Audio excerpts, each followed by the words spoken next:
Dear students, in this video lecture, I am going to talk about concept and scope of macroeconomics.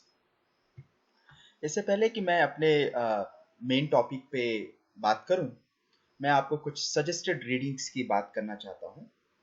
ये list है कुछ books की जो English में भी अवेलेबल हैं और हिंदी इंग्लिश दोनों लैंग्वेजेस में अवेलेबल हैं। बेसिकली मेरी जो पर्सनल सजेशन होगा आपके लिए वो रिचर्ड टी फ्रोएन मैक्रो इकोनॉमिक्स की बुक और जेबी वैशंपायन द्वारा लिखित macro economic theory and policy.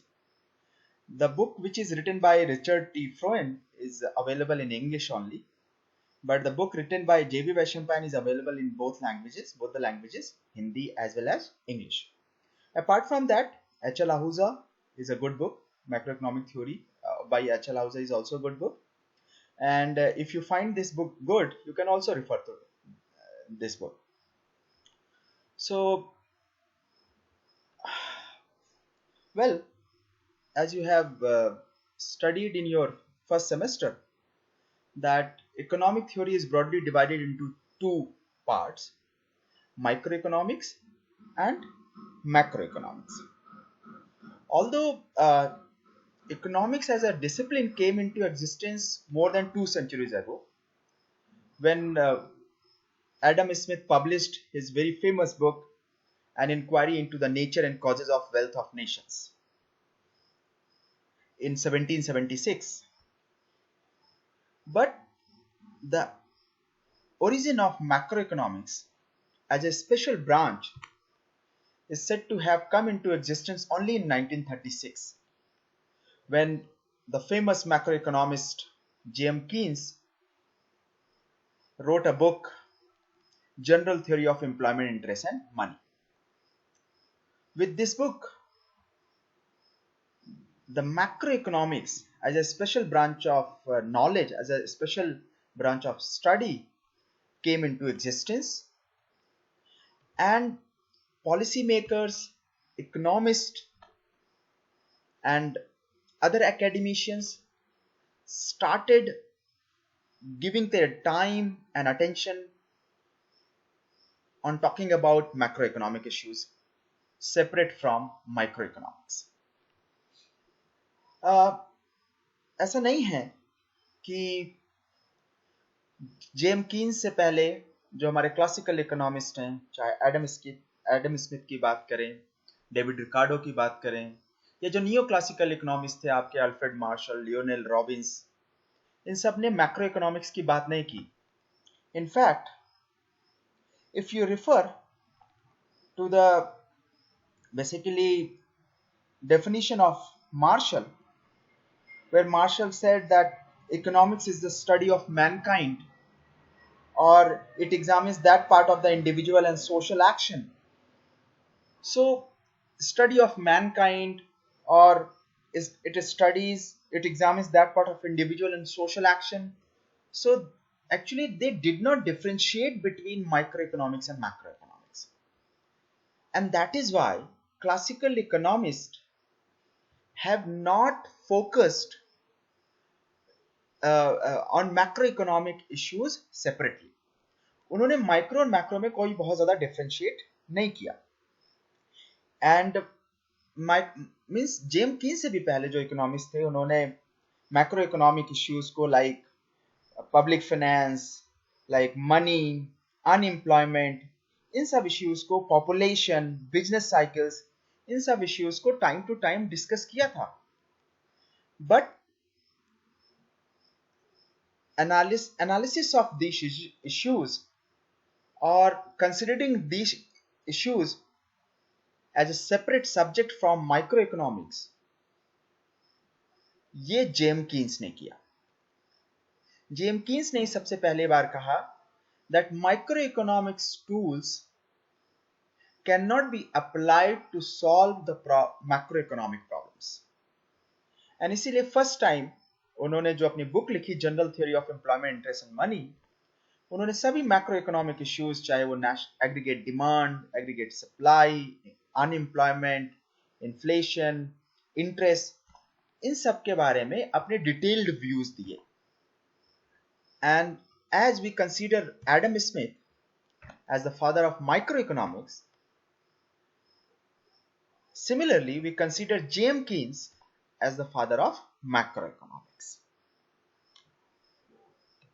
Uh, Actually, Keynes felt that there should be a separate study of macroeconomic issues because all because during the time of Great Depression of 1929 and 1930,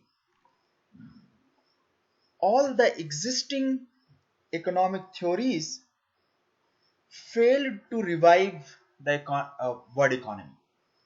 उस वक्त जो existing rules थे, existing theories थी जो classical economics और neo classicals ने दी थी, they were not working, they were not able to revive the world economy, they were not able to take out the world economy from the depression. और इसीलिए Keynes ने classical economics को और existing economic theories को criticise करते हुए macro economic issues को solve करने के लिए एक सेपरेट सेट ऑफ थ्योरीज को प्रोपोगेट किया, उसको फेवर किया, और ना ही फेवर किया, rather he has given a different set of theories for employment, interest and money. So this is how macroeconomics developed into a separate separate branch of knowledge than microeconomics.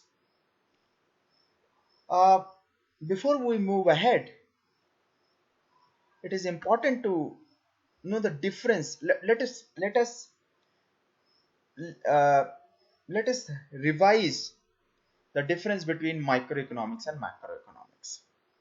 macroeconomics. So actually in macroeconomics we basically study the economy as a whole, and it is also known as study of aggregates, because in the macroeconomics we study system, the whole system, which comprises consumers, producers, markets, factors of production, government, financial institutions, and therefore it is known as study of aggregates or study of the behavior of economy as a whole. So जहां microeconomics में हम एक individual economic unit, एक individual या एक consumer, एक producer, एक firm, एक इंडस्ट्री के बिहेवियर की बात करते थे, और कैसे एक प्रोडक्ट का प्राइस, कैसे एक फैक्टर का रिवॉर्ड डिटरमाइन होता था, हम उसकी बात करते थे. वहीं macro economics is basically concerned with the analysis of behaviour of the economic system in totality. Means it is a study of aggregate. We study all the components together. Thus macroeconomics studies how the large aggregates such as total employment, national product, or national income of an economy and the general price level are determined. So therefore macroeconomics is considered as a study of aggregates. Not only this, macroeconomics also explains how the productive capacity and national income of the country increase over time in the long run. So this is the basic difference between microeconomics and macroeconomics, where microeconomics deals with the analysis of small individual or individual units. On the other hand, macroeconomics talks about the study of aggregates, that is the economy as a whole. So in macroeconomics, we basically try to analyze and study issues like national income, investment, inflation, unemployment, business cycles, economic development, population, and other related issues. In the case of microeconomics, the guiding principle is very straightforward. The guiding objective of all the microeconomic theories is very straightforward. In microeconomics, we try to maximize utility of an individual, or we try to maximize the profit of a producer, or we try to minimize cost of an individual producer. So the principle is very straightforward. The objective in the case of microeconomics is very straightforward, that we aim to maximize the utility and profit. But in the case of macroeconomics, it is not very straightforward. Actually, macroeconomics is dynamic in nature as compared to microeconomics. Because in microeconomics, we only study one individual unit, whether it is a consumer, producer, or firm. So there, we can assume for the time being that other factors remain the same. But in the case of macroeconomics, it is the study of aggregate, and it is the study of system as a whole. So here you cannot assume that only one sector is changing and other sectors are constant, because all the factors, all the sectors, all the components of the economy, they are keep on changing. And that is why the macroeconomics is dynamic in nature. And this is also the reason that in macroeconomics it is very difficult to have one objective, one basic objective, a single objective. And because in the economy we have different components and with contradicting objective. For example, consumer would always like to pay lower prices, but producer would always like to collect the higher earnings. Employee ज़्यादा salary prefer करना चाहेगा, employers कम salary पे करना चाहेंगे, tax payers they would like to pay as low as much taxes, but government would like to collect more and more tax revenue. Few would like to prefer current profit, but few investors would prefer the future profits. So look at here. In the macroeconomics, we study economy as a single unit where the components of its unit are having contradicting objective. So it is very difficult to have one objective. जब इतने विरोधाभास हैं, सबके अलग अलग हैं, तो macroeconomics में एक ऑब्जेक्टिव रखना बड़ा मुश्किल है. Still, there are basically consensus. There is consensus that following listed objectives may be the guiding force for macroeconomics policy making. So whenever we are framing any macroeconomic policy, these objectives may be very helpful. So the first objective is full employment. Here full employment means all the factors of production which are available for work and they are engaged in any productive activity. यानी सभी factors of production, land, labour, capital, entrepreneurship, ये जितने भी factors of production है, उत्पादन के साधन हैं, जो उत्पादन की प्रक्रिया में शामिल होने के लिए अवेलेबल है और कहीं ना कहीं किसी ना किसी उत्पादक प्रक्रिया में लगे हुए हैं, इस स्थिति को फुल एम्प्लॉयमेंट कहा जाता है. But those who are not willing to work, for example some labour force is not willing to work, they can not be termed as unemployed. जो काम करने के लिए तैयार नहीं है उन्हें अनएम्प्लॉयड नहीं कहा जाता, उन्हें लेबर फोर्स में ही काउंट नहीं किया जाता. So here full employed means the factors of production which are available for work are engaged in any productive activity. And every nation would like to attain this full employment scenario. So this is the first objective. Second is price stability.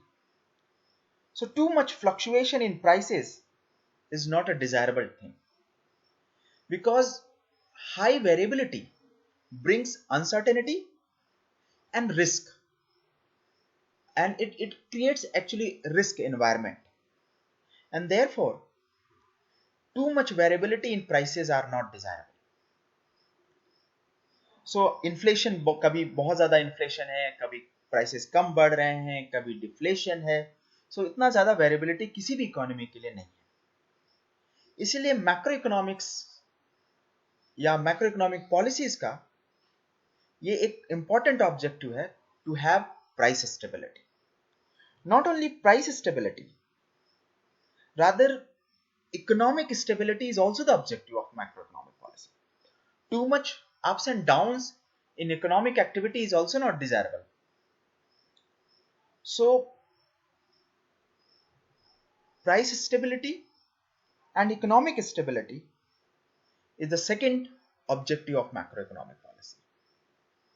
Next is a high but sustainable rate of economic growth. Before talking about this point, let me talk about maximization of national income. Actually, as you all know, that national income is basically the market value of all the final goods and services produced in a country during a given year.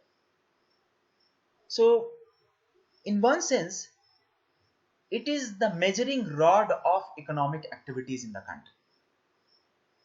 So if the national income is going up, other things remaining the same, we can take that yes, the size of economic activities is also going up, and that means employment, income is also increasing.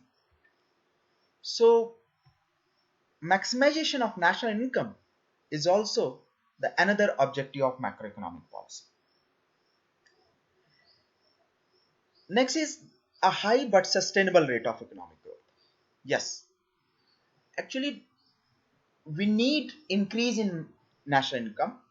We want that our GDP, our national income must grow, and we should achieve a good and high economic growth, but that should be sustainable. Sustainability here means that the economy should grow by that rate which is maintainable in the long run.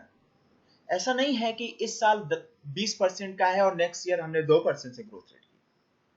So macro economic policy का ये objective होना चाहिए that we should achieve a high rate of growth, but that rate of growth which should be maintainable in the long run, जो इसे हम long run में भी maintain कर सकें. Next is the keeping the balance of payments in equilibrium. As you all know that not a single country in this world is a closed economy. This is the era of globalization. वैश्वीकरण का दौर है. So इस वैश्विक समाज में कोई भी देश आजकल बिना ट्रेड रिलेशंस और इकोनॉमिक रिलेशंस दूसरे देशों के साथ बिना दूसरे देशों के साथ trade relations and economic relations के बिना नहीं रह सकता. And when we are having trade relations, we are talking about basically imports and exports. So but in this case also there should be balance. That means we should not have too much imports, because having too much imports will create payment liability and a risk of being defaulter. Even too much exports are also not desirable. Export surplus is a good thing, but बहुत ज्यादा export होना भी अच्छी बात नहीं है, क्योंकि हो सकता है किसी इकोनॉमिक अगर टेंशन हुआ या डिस्टर्बेंस क्रिएट हुई तो हमारा जो जिसके साथ हमारे ट्रेड रिलेशंस है वो कंट्री पे करने से मना कर सकती है. And that is why it is desirable that trade should be in balance situation. Trade situation should be in balance way. Means imports and exports, investment inflows and outflows should be in balanced way. So this is another objective of macroeconomic policy. With this, you also know that growth does not mean reduction in poverty. Growth does not mean, development does not mean reduction in inequalities of income.